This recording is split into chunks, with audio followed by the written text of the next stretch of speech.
Hey there, you guys. Welcome back. I'm so close to the floor right now. I had nowhere to put these that had an outlet close by. So these are the little light up the LED greenhouses, little prop stations, little seed starter trays. I finally planted some seeds in there, so I thought we'd do a little bit of an update and see how they're doing. It's been, I don't know, let's say 9 or 10 days since I planted seeds in here, and as you could probably see here, there are lots of growths. So, anyway, let's see what's happening in these things, and yeah, let's get to it. I can't breathe down here. Okay, so I was going to take them over to the island in the kitchen, but I've got them right here. Why not just leave them where they are? So this system didn't come with a automatic timer built in, so I'm using a little smart plug, and I actually like the smart plug better because I can make my own schedule for whatever light I want to have. Usually with the automatic timer that's built in, you've got like a 6, 8, or 12 or something like that, hours on and then the rest hours off. So I like this one. I have it set to come on 20 minutes before sunrise and 20 minutes after sunset. So as the days get longer, it naturally gets more. I didn't say it in the original video, but these little lights seem to produce about 300 foot candles of light. So that's pretty good for only having 4 little LEDs. And this particular plant, what am I growing here? This is moonflower. So this one is a relative of the morning glory. Let me go and see what the seed packet looks like. So this is what the moonflowers are looking like. And so these guys are very similar to the morning glories. These guys bloom in the evening, which some morning glories do bloom in the evening, but mostly they bloom before the sunrise and then close up when the sun withers them away. And these are supposed to be very fragrant. So I'm very excited to try them out. Looking at this plant, I don't know whether you're able to see it. There's some mottling on the leaves. These things are only, I'm going to say 8 days old, maybe 9 days old since planting. So they're still very, very new. I'm noticing some mottling on the leaves.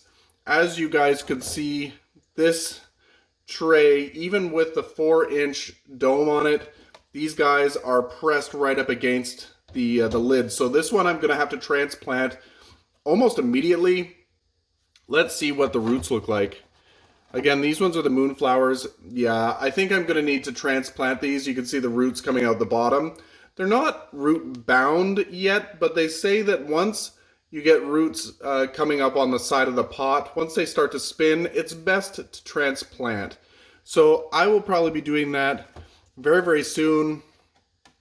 This plant was covering up the vent holes. I had the vent holes completely open, but there's so much humidity in this one. So I'm going to put this lid on again, but I'm going to crack it open.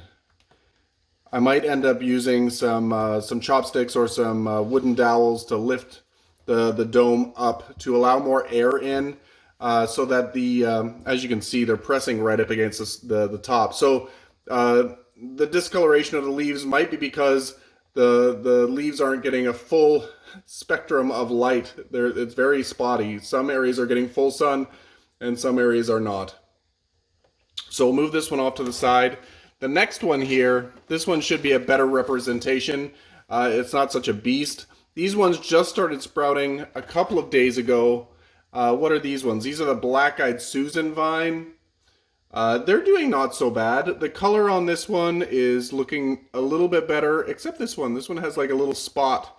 These are the cotyledon leaves, so I'm not going to worry too much about these. Looks like a bit of the cotyledon is on the back of this one.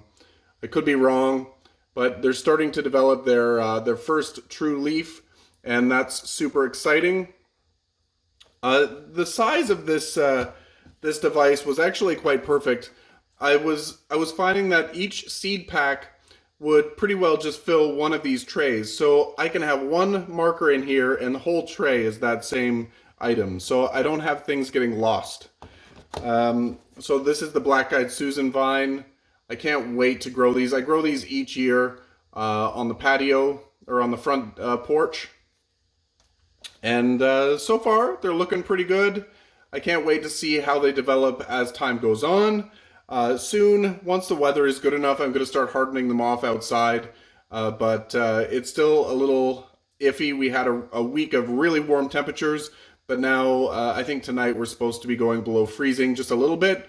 So it's good to be able to start these inside a little early. And then let's check on this one. This one might need to get a little bit of water. Nope, it's still pretty good. This one is passion flower. Passion flowers can take a little bit longer. They could take 2 to 3 weeks before they sprout. So I'm not noticing any mold development, but I'm not noticing any seed development either. So we'll wait and see. I did soak these seeds for 24 hours before planting, so they should be almost ready to sprout.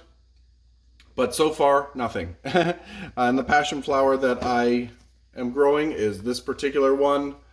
It's such an interesting looking flower. I love growing passion flowers. They grow so fast, but obviously not that fast right now. And then the last one that I have here, I'm trying it out as a little propagation station. Ugh, the wires. I'm trying it out as a little propagation station over here. This is my little tiny melanochrysum, philodendron melanochrysum. I put them in little 2-inch pots. I actually had 2 little plantlets, so I divided them out. So I have 2 little pots of them. So yeah, they were in moss before, so they're developing new roots going into the bark. What is this one? Coconut coir, coconut husk medium. So it'll take time to adjust, but hopefully it likes it a little bit better than the old sphagnum moss that they were in. I've had this plant for a long time. It has never really done anything. I think I almost killed it once, and then it developed, it was just one cutting, but now I have 2 plants. So it did something, but it's never gotten very big for me. So we'll see what happens. And again, this has only been in here for, this one's maybe 7 days. I did this after I planted the seeds. Yeah, we'll see what happens. 300-foot candles for a philodendron is pretty good. 300 to 400 foot candles is probably pretty good for a philodendron. So this is an update on this little seed starting tray set. And so far, I'm really happy with it. I still actually have another seed tray that I haven't utilized yet. I don't know what I'm going to do with that. I think I'm going to take the cuttings from my philodendron soderoy, and I don't know whether I'm going to utilize the little cells or whether I'll put them in the 2-inch black pots. I'm not 100% sure. I might use the cells. I might put some sphagnum moss in the cells and then utilize it that way. But time will tell. When I actually take the cuttings, I'll see how big they are, what I can do, and yeah. So hopefully you found this helpful. I am really enjoying this set. I'm glad that I purchased it, and I hope that I'm able to use it for a few years to come. Anyway, until next time, you guys, happy growing.